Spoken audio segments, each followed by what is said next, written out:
Thank you, Mr. Chairman, and thank you to our nominees for your service, and thank you to your families for the service you also give.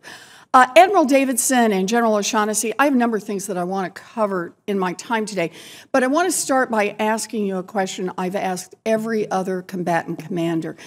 Does a weakened State Department make your job easier or harder, and do you support robust funding for the State Department? Admiral?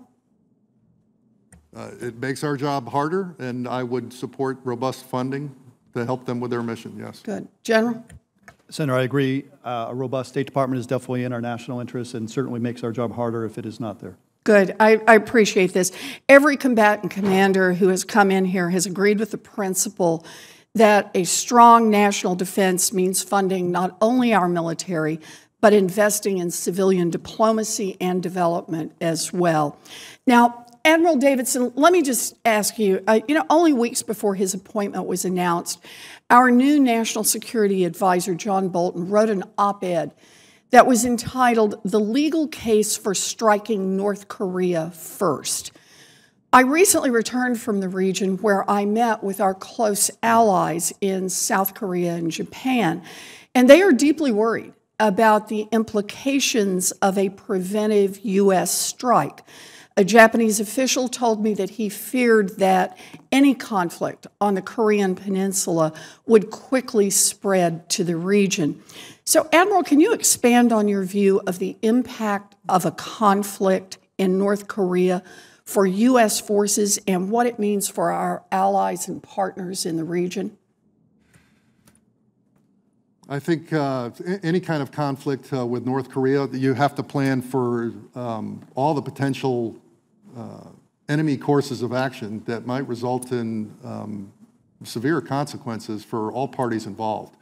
And as I've looked at and understood the problem over my lifetime, executing any kind of combat operations on the peninsula there in Korea requires the support of allies, both on the peninsula and off the peninsula. Well, so let me push on this just a little bit.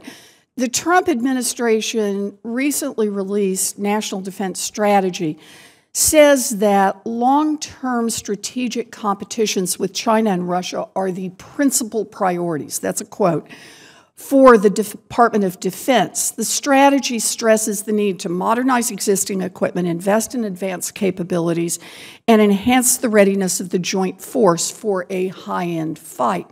Now, many analysts estimate that a conflict on the Korean Peninsula could bog us down there for years, degrading our equipment and potentially resulting in thousands of casualties, both to our allies and to our own troops.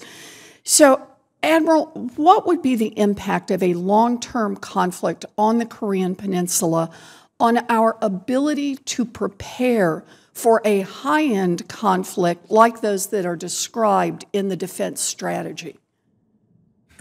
Certainly, Senator, I think just our history in the last 15 years has demonstrated that any long-term conflict has significant financial costs and costs around the globe. And people costs within the armed services. We have to consider that as we look forward. Good. And actually, let me add one more. Would it be more difficult to maintain our technological investments to counter China if we were fighting a sustained ground war in North Korea? I think those investments would be competing for funds in that kind of environment. Yes, yeah. ma'am. I'm glad to see that the president is now interested in diplomacy. I'm not sure he understands the enormous complexity of these negotiations, but I strongly hope for success because a ground war on the Korean Peninsula would be devastating to our forces and devastating to our allies. And such a war would deeply undermine our long-term strategic interests in the Indo-Pacific region and, frankly, all around the world. Let me see if I can sneak in one more question before I run out of time here, and that's for you, General O'Shaughnessy. If confirmed, will you take responsibility for Operation Noble Eagle, including the air defense of our nation's skies? The Air National Guard is indispensable to this mission, and many of the Guard units fly the F-15CD, our fourth-generation air superiority aircraft. But last year, the Air Force briefly flirted with the idea of retiring the F-15 CD, and this year the Air Force requested no money to continue upgrading the CD fleet.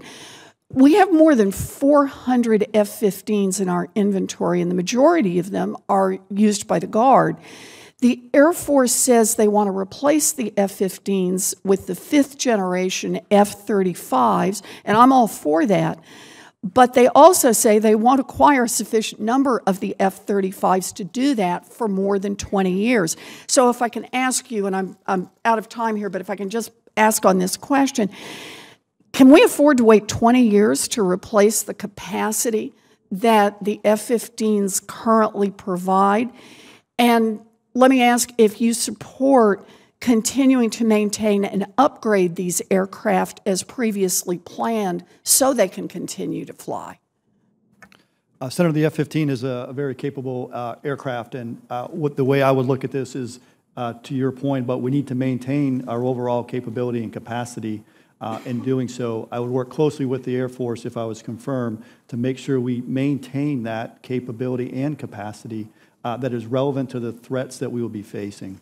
Thank you. I appreciate this. You know, on 9/11, F-15s, including from the 104th Fighter Wing in Massachusetts, were some of the first aircraft in the sky.